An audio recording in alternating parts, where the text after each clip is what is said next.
So at the outset, I must thank the HPV Prevention and Control Board for inviting me for this talk.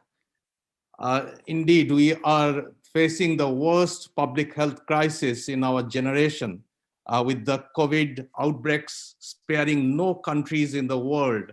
And in less than 18 months since the outbreak started, we have lost 3 million people to this disease.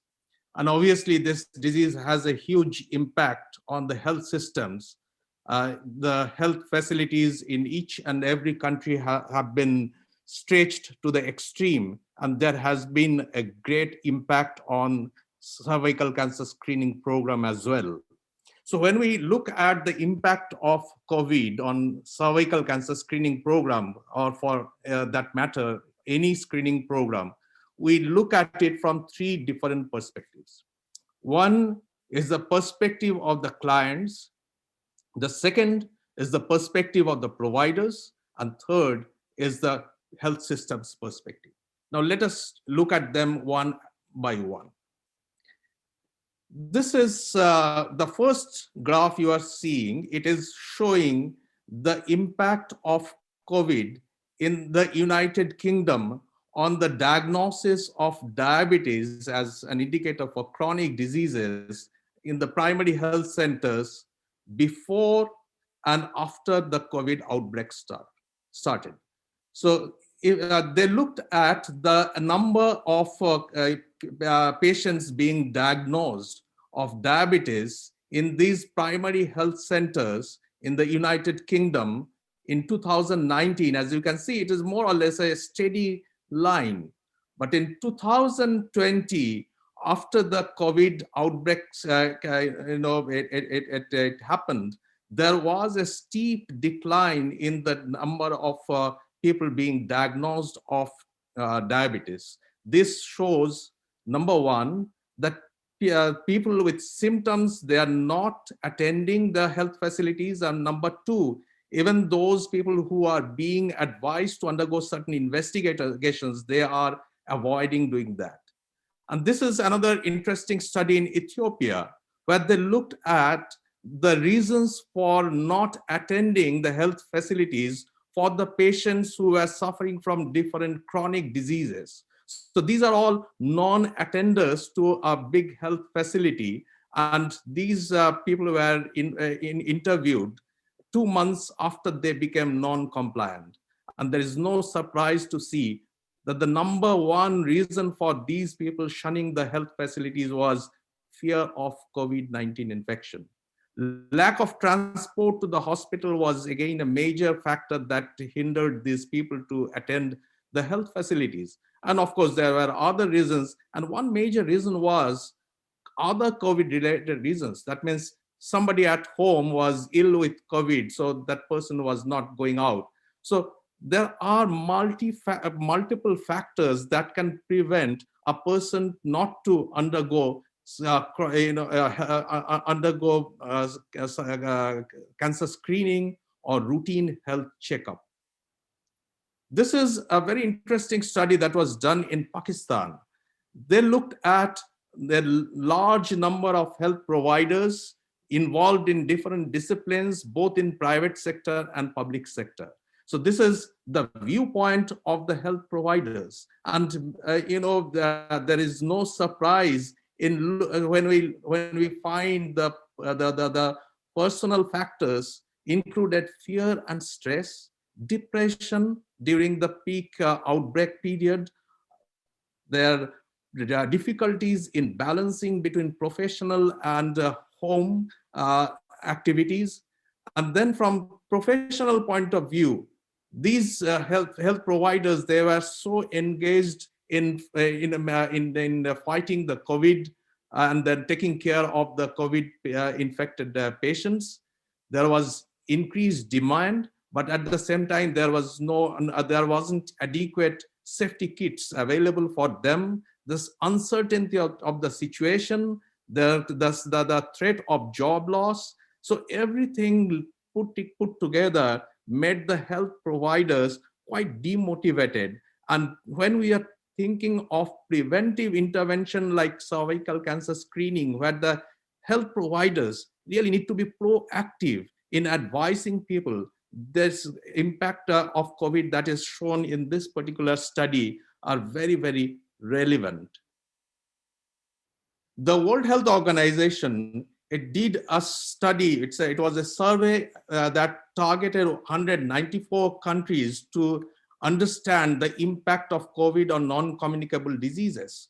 163 countries participated. And then out of those 163 countries, 122 reported that NCD led to significant disruptions. And what are the reasons for these disruptions from the health system's point of view? The number one was cancer screening was closed in 38% of the countries. Staff were redeployed to take care of the COVID patients, so they were not available for providing NCD-related services, including cancer screening. Outpatients were closed in 1/3 of those countries. There were not adequate amount of PPEs for the health providers in 27% of the countries. Insufficient staff, and also we need to keep in mind that COVID led to disruption of the supply chain. So many of the essential medicines, essential supplies that are required, that those were not available. So what was the impact of COVID in terms of, where if we look at if we think of quantifying the impact, many of the high income countries that have effective and well organized health information system to implement and monitor cervical cancer screening and other cancer screening programs, they have reported what was the impact during the peak outbreak and what happened after the outbreak, gradually it diminished. So this is the kind of graph you have seen from different countries. So this is the report from the Kaiser Permanente, it's a healthcare system. They have about 1.5 million women who are eligible for screening. So they looked at what was the screening rate in 2019 and what was the screening rate in 2020. The screening rate was evaluated as tests per 100 person months. So there is no surprise in seeing that when there was a stay-at-home order, there was a sharp decline. In fact, the decline started even before the stay-at-home order. It came down. There was an 80% reduction in screening rate. And then as the stay-at-home order was relaxed, it gradually came up. And it is interesting to see that in the 30 to 65-year-old women who were being screened with HPV tests, it almost came down to the pre-COVID situation. So this is something we get from the high-income countries. But what about the low and middle-income countries that do not have a good health information system to quantify the impact of COVID? So at IARC, we did this study last year between August and October to understand what was the impact of COVID in 17 different low and middle income countries. As you can see, these were spread all across the globe. There were countries when these red arrows are essentially showing the countries that were having an upward trend in COVID infections when we did this study. Except Brazil, all the countries, they had a lockdown at some point of time or other. So we approached the program managers, cancer screening program managers in these countries through the Ministry of Health. And we directly asked them to participate in a survey, and we also did an in-depth interview of these program managers. So what came out was that except 4 countries, Cote d'Ivoire, Rwanda, Brazil, and Iran, screening was suspended at least for 30 days in all countries. Suspended, when we say suspended, that means there was no screening activities. Diagnostic services related to cancer were suspended for 30 days or more in 9 countries. Cancer treatment was suspended for 30 days or more in Bangladesh, India, and China. So we asked these program managers in terms of their perception of availability of screening, diagnostic, and treatment services during September to October 2020 compared to pre-COVID situation. So you can see three bars. The first bar is showing the impact on screening. Second bar is showing impact on diagnostic tests. Third is impact on treatment. On the right-hand side, you can see the responses from the countries which are belonging to high development index category. You can see the impact was not that much, but then in Romania, which has very recently graduated to high HDI category, the impact was quite significant for screening and diagnostic tests. Interestingly, the countries with medium HDI, they were impacted more. Their screening, diagnostic, and treatment services were impacted more as compared to the countries which belong to low HDI.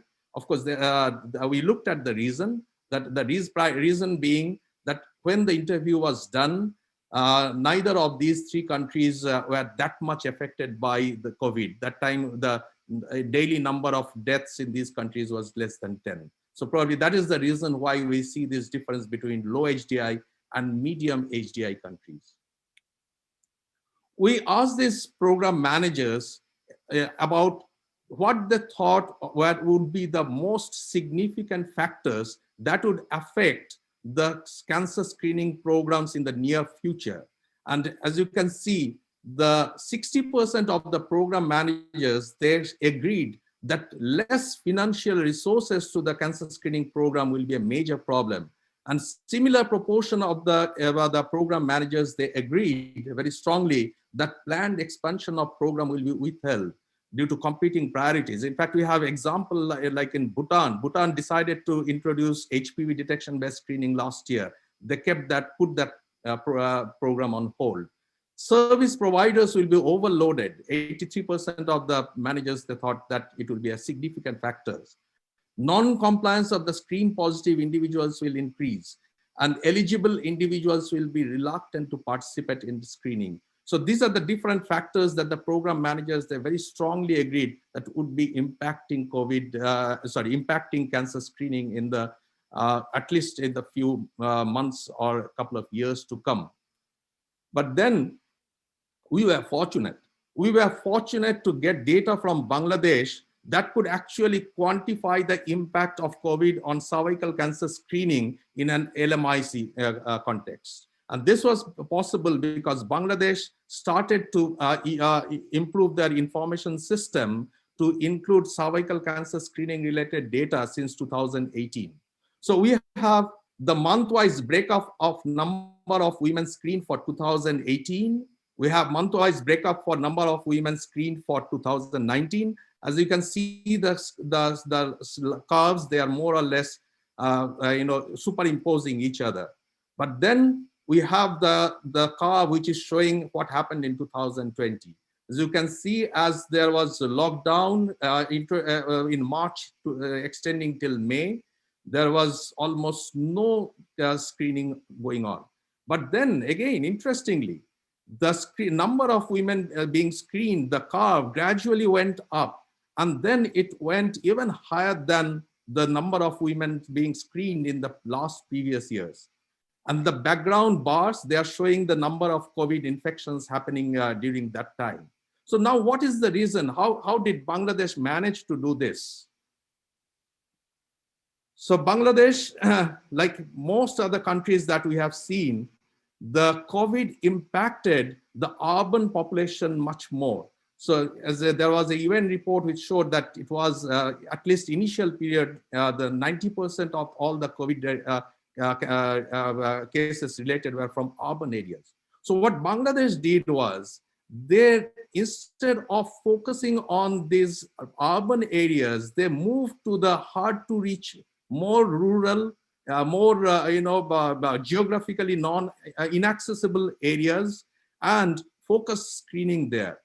They went into a campaign mode and made sure that screening was done not in the health facilities, they set up screening clinics in schools, in some village, facilities where women were more feeling comfortable to attend. They were much more, hesitant to attend the health facilities because of the obvious reason. So that is why you can see in the urban areas, there was significant decline in the number of women being screened. But then all these hard to reach areas, in spite of COVID, Bangladesh managed to actually increase the number of women being screened in 2020 as compared to the previous year, 2019. So what are the things that Bangladesh did right to ensure that cervical cancer screening program was on track and from which we can learn a lesson? Number one, the program didn't lose priority. The credit should be given to the program leaders to make sure they made sure that there was a strategic planning to prioritize the hard to reach women.